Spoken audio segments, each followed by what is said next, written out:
चलिए, आज की वीडियो राइनो का एक इंट्रोडक्शन रहेगा उन लोगों के लिए जिन्हें ऑटोकैड से मतलब 2D से 3D में स्विच करना है। उनको मतलब ऑटोकैड ऑलरेडी आता है और अब वो राइनो में 3D का काम करना चाहते हैं। ठीक है, इस तरीके से राइनो में ओपन हो जाता है आपका।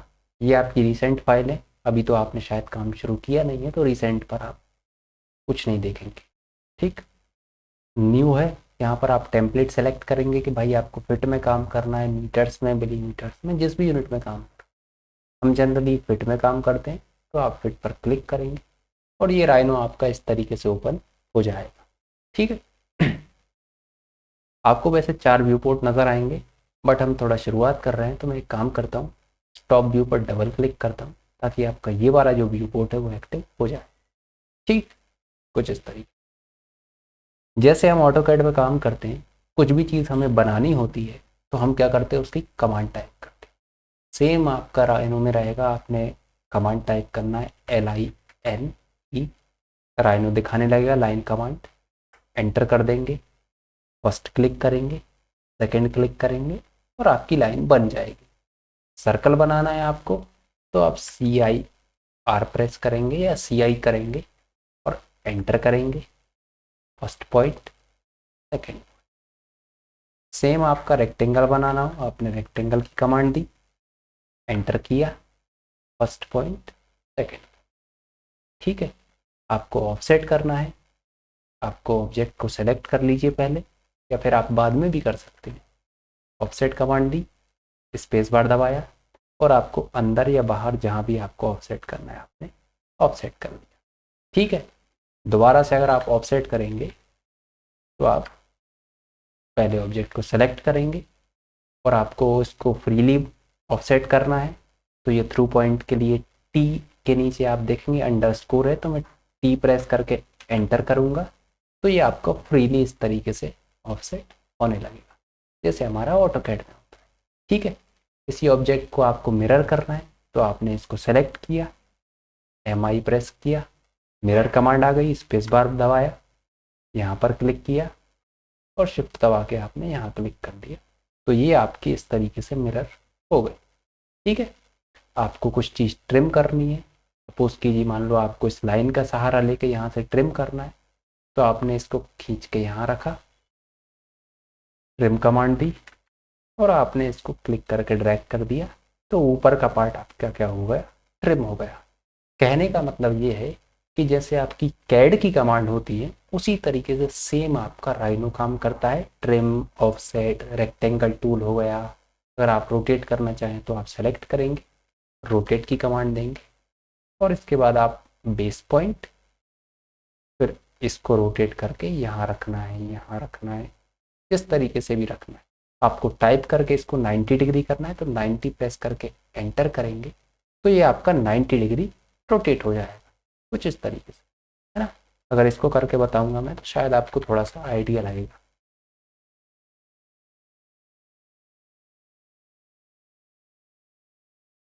इस, है ना, और क्लिक करके आप खींच के यहाँ रख लेंगे। ठीक है, ओके। कुछ लोगों को हो सकता है कमांड की बजाय टूल बार से काम करने में नज़र ज़्यादा कंफर्टेबल होते हों तो यहाँ पर आप कर्व टूल में जाए और वही सेम चीज़ जैसे हमारा कैड में टूल्स होते हैं उसी तरीके से राइनो में भी टूल्स होते हैं। रेक्टेंगल के लिए यहाँ पर है, इलिप्स के लिए है, सर्कल के लिए है और सर्कल बनाने की जो अलग अलग मेथड्स होती है उनके यहाँ पर टूल बार्स दिए हुए। ठीक है, कुछ लोगों को हो सकता है सेंटर से बनाना हो तो यहाँ पर सेंटर का है इस तरीके से कि पहला पॉइंट आपने, ये तो शायद 2 पॉइंट्स है, सॉरी, ये टेंजेंट वाला है एक्चुअली। ठीक है, 2 पॉइंट वाला ये है जो हम जनरली बनाते हैं सर्कल, ये। ठीक है, ये कुछ टेंजेंट टेंजेंट रेडियस वाला है, ये सेंटर वाला है। तो कहने का मतलब ये है कैड में भी ये होता है, आपने ध्यान नहीं दिया हो, जब आप सर्कल कमांड लेते हैं तो यहाँ पर नीचे सर्कल बनाने की अलग अलग मेथड्स आती है। कमांड से जब आप करते तो शायद आपको यहाँ पर ये दिखाई देता। ठीक, इस तरीके से 2 पॉइंट से, 3 पॉइंट से, टेंजेंट से। ठीक है, बट यहाँ पर जो है वो आपका डायरेक्ट दिया हुआ है। ठीक, रेक्टेंगल का भी दिया हुआ है, एलिप्स का भी दिया हुआ है, यहाँ पर ये पॉलीलाइन का टूल है, जैसे आपको कंटिन्यूस लाइंस बनानी है तो उस चीज़ के लिए। ठीक है, आपने लाइन बनाई पर क्लिक करके आपने इसको ऑफसेट दिया और जिस डायरेक्शन में आपने ऑफसेट देना है उस डायरेक्शन में ऑफसेट दे दिया।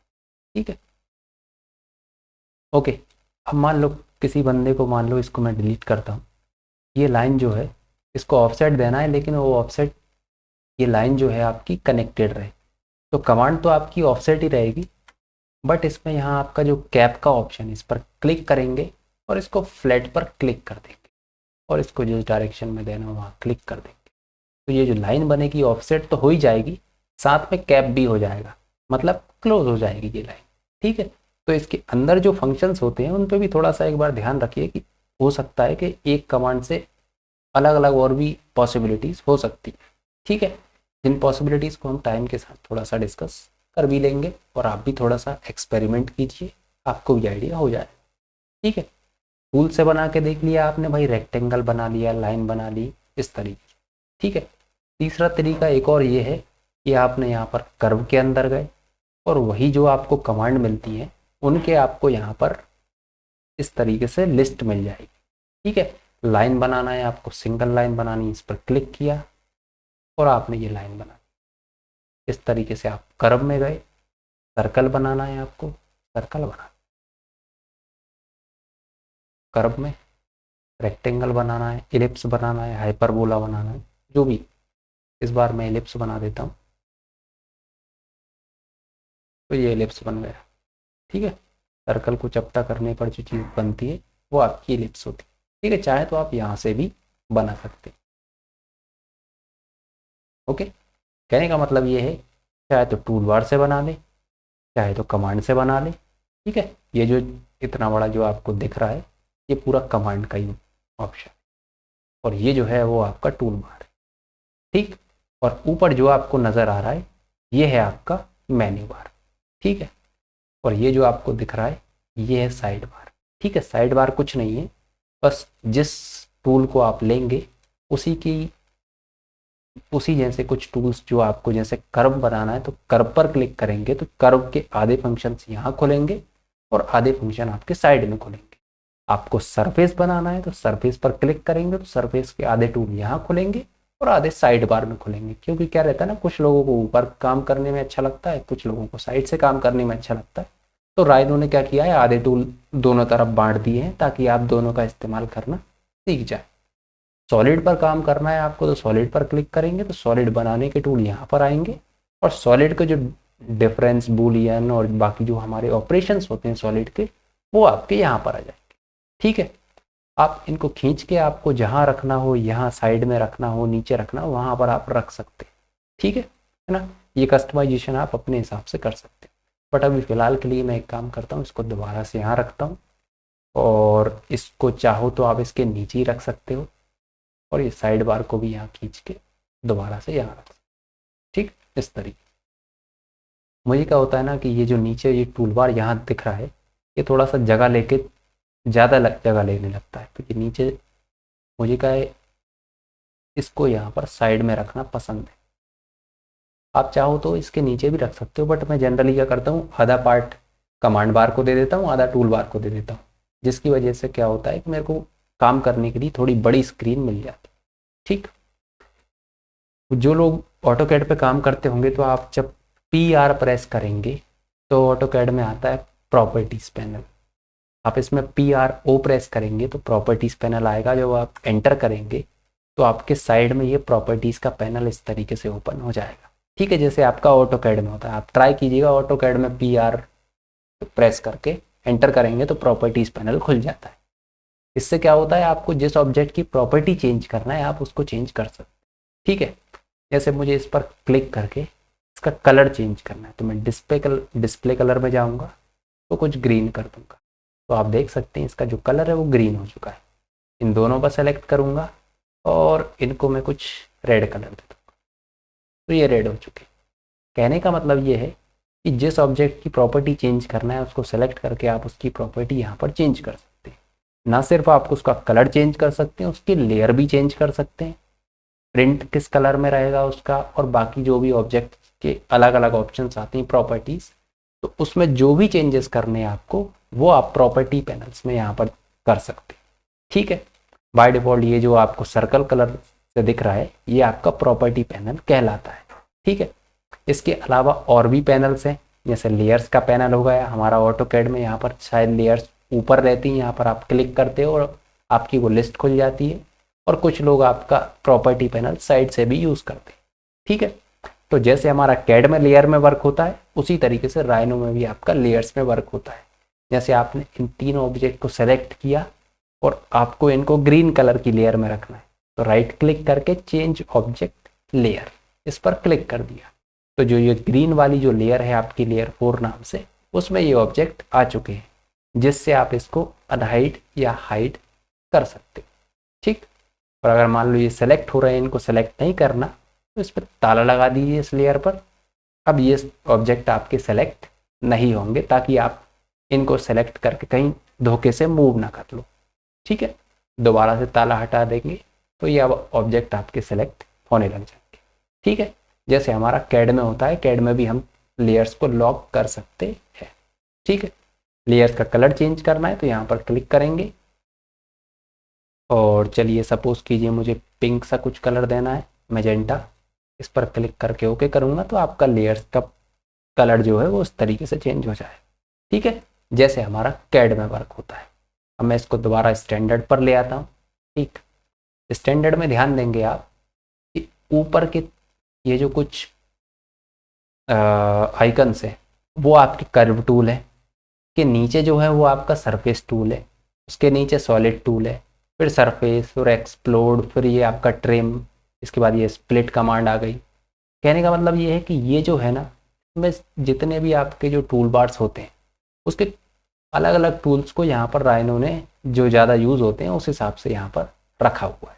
ठीक है, अगर आपको कोई और पर्टिकुलर काम करना है, जैसे आपको ड्राफ्टिंग का वर्क करना है, तो आप ड्राफ्टिंग पर क्लिक करेंगे तो ड्राफ्टिंग के सारे टूल्स नज़र आ जाएंगे। ड्राफ्टिंग का वर्क मतलब जब आपको लाइन, सर्कल, कर्व, आर्क इस पर काम करना है तो आप ड्राफ्टिंग के लिए क्या है, ड्राफ्टिंग के टूल बार्स लेंगे, तो साइड से आप इनको क्रिएट करेंगे इस तरीके से, लाइन, पॉलीलाइन इस तरीके से, और बाकी अगर उनमें डायमेंशंस वगैरह देनी है तो डायमेंशंस के यहाँ पर आपको अलग अलग टूल्स मिल जाएंगे।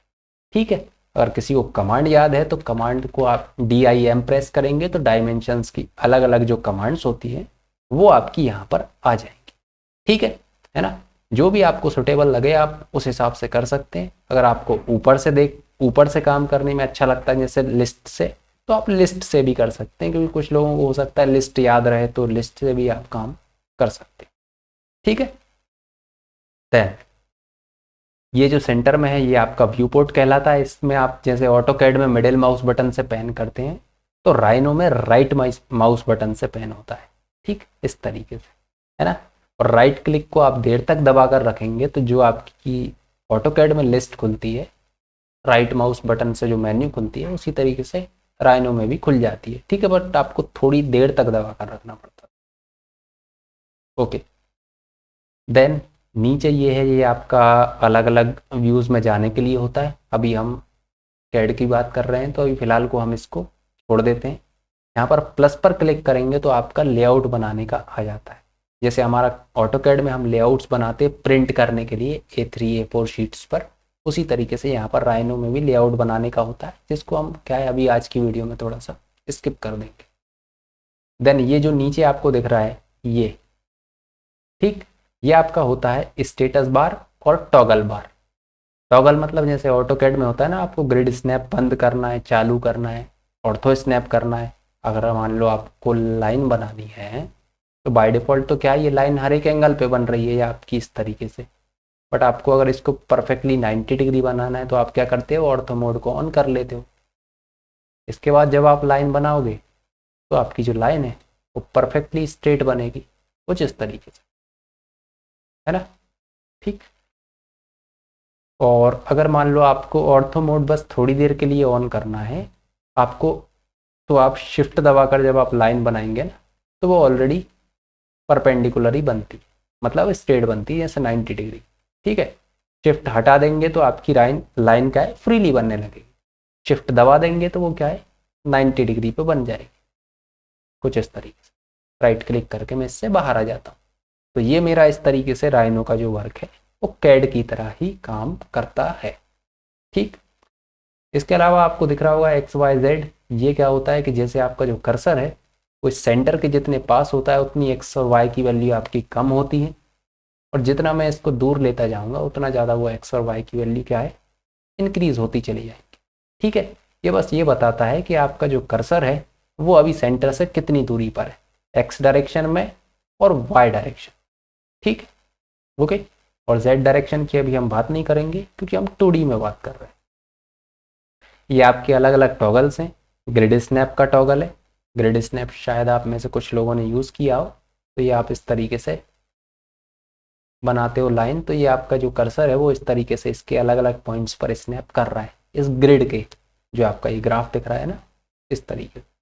ग्रिड स्नैप अगर आप बंद कर देंगे तो ये जो आपका लाइन है वो फ्रीली बनेगी। उसी तरीके से ऑर्थो है, ऑब्जेक्ट स्नैप है और बाकी अलग अलग ऑप्शन। ठीक है, ओके।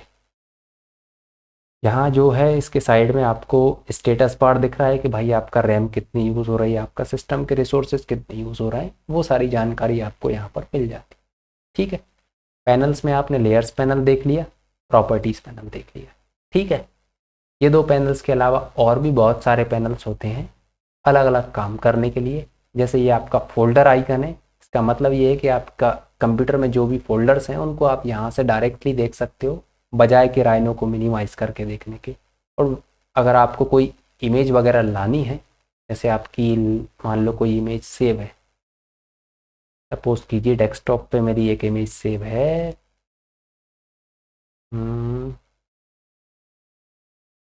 चलिए ये वाली सेव है, तो इसको खींच के आपको यहाँ ले आए और इसको ओके कर दिया और यहाँ लाकर आपने छोड़ दिया। ठीक है, तो आपकी इमेज क्या हुई, राइनो में इंपोर्ट हो चुकी। फिर आप इसको देखकर लाइन वगैरह बनाना चाहो तो आप इस तरीके से लाइन वगैरह बना सकते हैं। ठीक है, अभी फिलहाल को तो हम इसको बस एक आइडिया के लिए देख रहे हैं।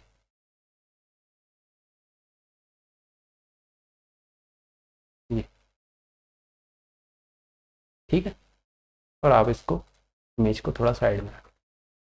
तो आप इमेज को ट्रेस करना हो तो यहाँ से आप डायरेक्टली ट्रेस करके ला सकते हो। इस फोल्डर आइकन पे क्लिक करेंगे आप, और जो भी इमेज आपको देख कर जो भी चीज़ें बनानी हो तो वो चीज़ें आप बना सकते हो। जैसे आपको इंटरनेट से कुछ आपने चीज़ें डाउनलोड करी और इसके बाद उसको ट्रेस करना है तो आप इस तरीके से ट्रेस कर सकते हो। ठीक है, और बाकी सारे पैनल्स क्या है हम थोड़ा सा टाइम के साथ देखेंगे। आपका जो मेन काम होता है वो है लेयर्स पैनल और दूसरा है प्रॉपर्टीज पैनल।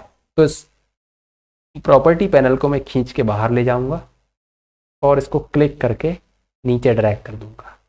इससे क्या होगा, ये वाला जो स्क्रीन का हिस्सा है उसमें ऊपर लेयर्स पैनल रहेगा और नीचे प्रॉपर्टीज पैनल रहेगा, ताकि किसी ऑब्जेक्ट की मुझे लेयर चेंज करना हो तो इस पर क्लिक किया, change object layer, right click किया, चेंज ऑब्जेक्ट लेयर।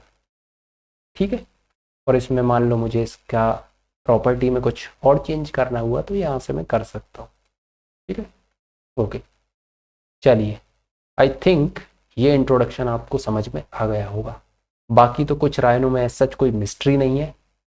जैसे हमारा कैड में वर्क होता है कमांड से, उसी तरीके से राइनो में होता है।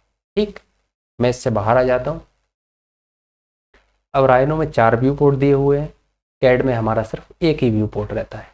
इन 4 व्यू पोर्ट का क्या काम रहता है ये नेक्स्ट वीडियो में देखेंगे, क्योंकि इस वीडियो में बताऊंगा तो थोड़ी वीडियो लंबी हो जाएगी, है ना। जब आप 4 व्यू पोर्ट हो जाते हैं तो आप समझ लीजिए कि आप 2D से अब 3D में आ चुके हैं। ठीक है, चलिए।